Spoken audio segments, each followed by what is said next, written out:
Binago mo rin ang aming buhay. Naway makita ka namin sa aming paggawa ng kabutihan sa aming kapwa. Amen. Sa ngalan ng Ama, ng Anak, at ng Espiritu Santo. Amen.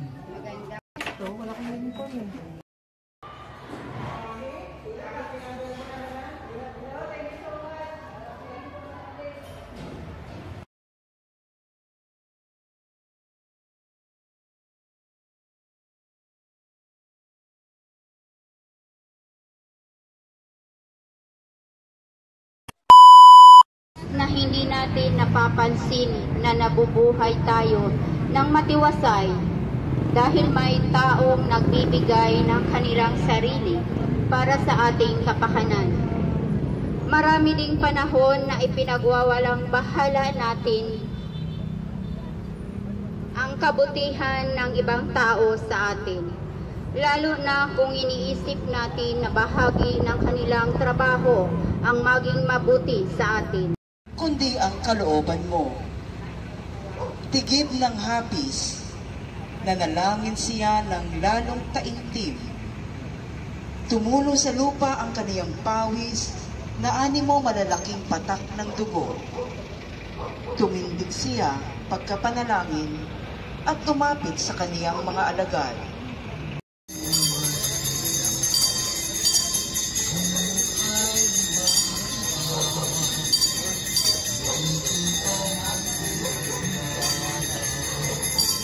Dumarating, nasa alapaap ng langit.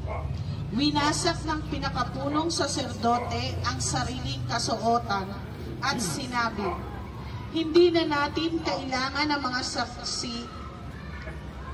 Kayo na ang nakarinig ng kaniyang kalapastanganan sa Diyos. Ano ang pasiyan ninyo? Kamatayan ang hatol nilang lahat. Kinaumagahan, nagpulong agad ang mga punong saserdote, ang matatanda ng bayan at ang mga eskriba at ang iba pang bumubuo ng Sanhedrin. Ipinagapos nila si Jesus at ipinahagupit si Jesus at ibinigay sa kanila upang ipako sa krus. Si Jesus ay dinala ng mga kawal ng gobernador sa pretoryo at nagkatipon ang buong batalyon sa paligid niya. Naglikaw sila ng halamang matinik at ipinutong sa kanya. Saka pinapaghawak ng isang tambo sa kanyang kanang kamay at palibak siyang niluhod-luhuran at binati, "Mabuhay ang hari ng mga Hudyo." Pagninilay. Biktima si Kristo ng kultura ng paggamit ng kapangyarihan upang makalamang sa kapwa. Kahit sa ating panahon ngayon, marami ang mga tao ang ating pagmamahal. Dahil sa pagmamahal, handa tayong magsakripisyo. Kahit mahirap, handa tayong piliing patuloy na magmahal. Dahil sa pagmamahal, kusang loob na tinanggap ni Jesus ang kanyang krus. Dahil sa pagmamahal, pinili ni Jesus na sundin ang kalooban ng Ama. Alam niyang mahirap, alam niyang masakit, ngunit hindi alintana ang hirap at sakit dahil sa kanyang pag-ibig para sa atin. Panalangin. Panginoong Diyos, inaalala namin ngayon ang iyong pag-ibig sa amin, na handang piliing umibig kahit na ng mga tao na para bagang isa siyang kriminal. Halos ginubo ng pagod dahil sa kawalan ng tulong sa magdamag at sa pagpapahirap na kanyang dinanas. Malugok si Jesus sa bigat ng krus at pang-aalipusta. Pagninilay.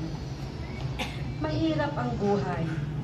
Marami tayong naririnig sa balita na mga taong sumusuko na dahil sa hirap ng buhay. Panginoon, bakit ako pa? Malaking katanungan kung bakit pinababayaan ng Panginoon na makaranas tayo ng kahirapan. Mahirap isipin Nahahayaan tayong makaranas ng kahirapan ng Diyos ng pag-ibig.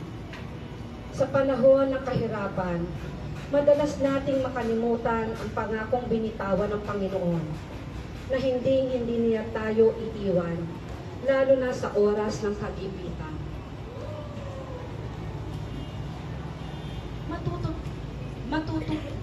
Matutong tumayo muli mula sa pagkakalugmok ng may pananalig at pag-asa sa pangako ng Panginoon. Basta matiwasay ang sarili. Matutunawa tayong makita ang krus na pasa ng ibang tao. Matutunawa tayong makita na sa ating buhay, si Kristo ang ating kaibigan na kabalikat natin sa ating mga pasaning krus sa buhay. Makita nawa natin si Kristo sa mga taong naghihirap. Panalangin. Panginoon, pilasan mo ang bigat ng krus ng aming pagkakasala at ang mga dibdib na hindi nagpasuso. Sa mga araw na iyon, sasabihin ng mga tao sa mga bundok, "Gumuho kayo sa amin," at sa mga burol, "Tabunan ninyo kami, sapagkat kung ganito ang ginagawa sa kahoy na sariwa, ano naman kaya ang gagawin sa tuyo?" Pagninilay. Sa harap ng iba't ibang mukha ng kahirapan sa mundo, minsan wala tayong makitang paraan upang maibsan ang mga ito. Minsan, pinipili nating hindi na lamang tingnan ang mga ito dahil iniisip nating wala naman tayong magagawa. Unang hakbang ng ating pagkilos laban sa kahirapan ng mundo, ang hayaang pukawin ito ang ating damdamin. Matutunawa tayong tumangis para sa mundo. Ang pagtangis natin ay magbunga nawa ng mga hakbang upang maibsan ang mga ito. Ginagawa. At nagsapalaran sila upang malaman kung alin sa kaniyang kasuotan ang mapupunta sa isa't isa. Ang mga tao'y nakatayo roon at nanunood. Nililibak naman siya ng mga pinuno ng bayan. Anila, iniligtas niya ang iba. Iligtas naman niya ngayon ang kaniyang sarili. Kung siya nga ang Mesiyas, ang hinirang ng Diyos. Pagninilay. Pagkatapos nang dumating sila sa Golgota, ipinangako nila sa Pinarusahang tulad niya. Matuwid lamang na tayo'y parusahan ng ganito dahil sa ating mga ginawa. Ngunit ang taong ito'y walang ginawang masama. At sinabi niya, "Jesus, alalahanin mo ako kapag naghahari ka na." Sumagot si Jesus, "Sinasabi ko sa iyo, ngayon di isasama kita sa paraiso." Pagninilay. Maraming nakakagawa ng mali sa atin. Totoo, madalas mahirap magpatawad, lalo na kung malalim ang nagawang sakit ng tao sa atin. Inaanyayahan tayo ng Panginoon na maging mapagpatawad, na mahalin ang ating mga kaaway, na ipagdasal ang mga humuhusga sa atin ng taliwas sa nakasanayang kultura ng mundo, ang kultura ng pag-iiganti. Matutunawa tayong patawarin ng iba, humingi ng tawad, at patawarin din ang sarili. Dahil tayo ang unang minahal.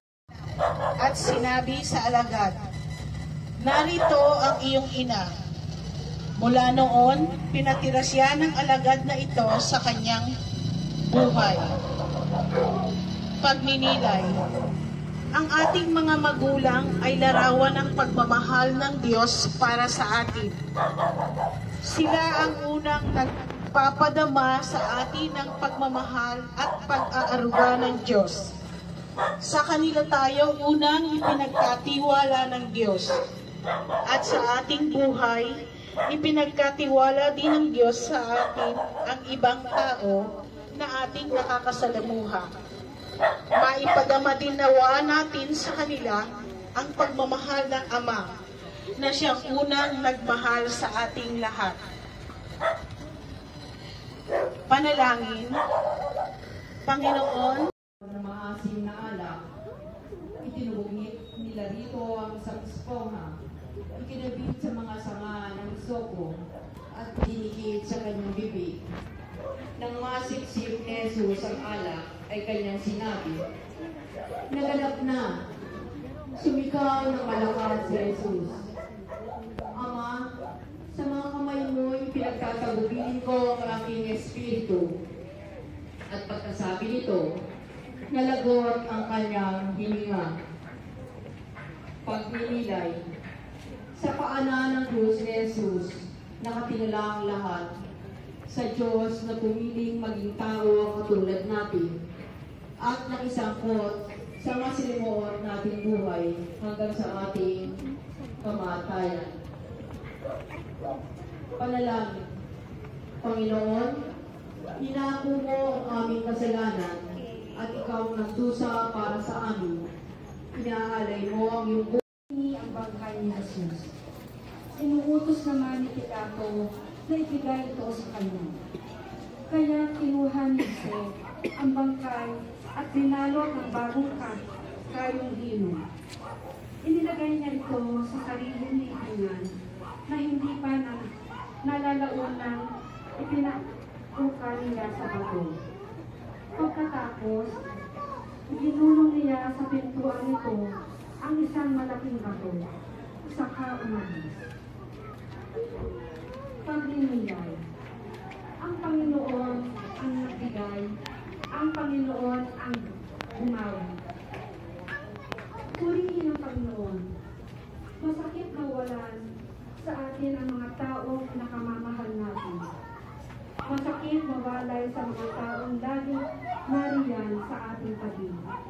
Mga taong naging bahagi na ng ating buhay at pagkatao. Ang kanilang pagdisan ay tila pagdisan din ng bahagi ng ating buhay, ng bahagi ng ating pagkatao. Sa ganitong mga panahon, masakit Magdalena at ang isa pang Maria. Biglang lumindol ng malakas. Bumaba mula sa langit ang isang anghel ng Panginoon. Iginulong ang batong nakatakip sa libingan at naupo sa ibabaw niyon. Ang kanyang mukha ay nakasisilaw na parang kidlat at kasimputi ng busilak ang kanyang damit.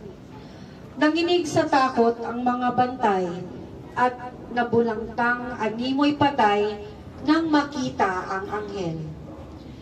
Ngunit sinabi nito sa mga babae, "Huwag kayong matakot. Alam kong hinahanap ninyo si Jesus na ipinako sa krus. Wala na siya rito, sapagkat siya'y muling nabuhay, tulad ng siguro tayong may buhay na walang hanggan. Sa mga panahong lugmok tayo sa hirap ng buhay,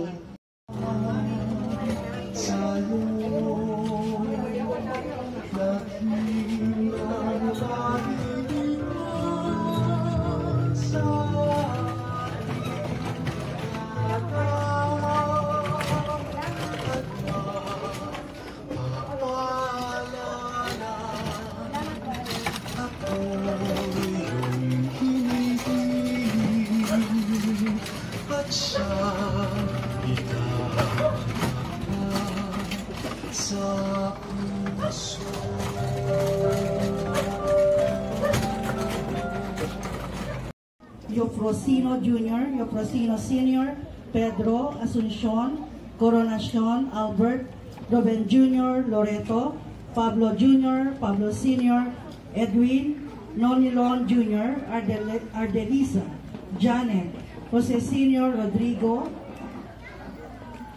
Artemio, Fabiolo, Pare, at para sa lahat ng mga kaluluwa sa purgatorio, lalong-lalo na yung mga walang nakakaalaala.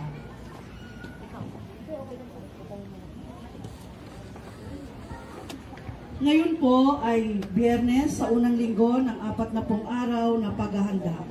Ang mamumuno po sa ating banal na pagdiriwang ay ang ating kura paroko, Reverendo Padre Joselito A. Santos.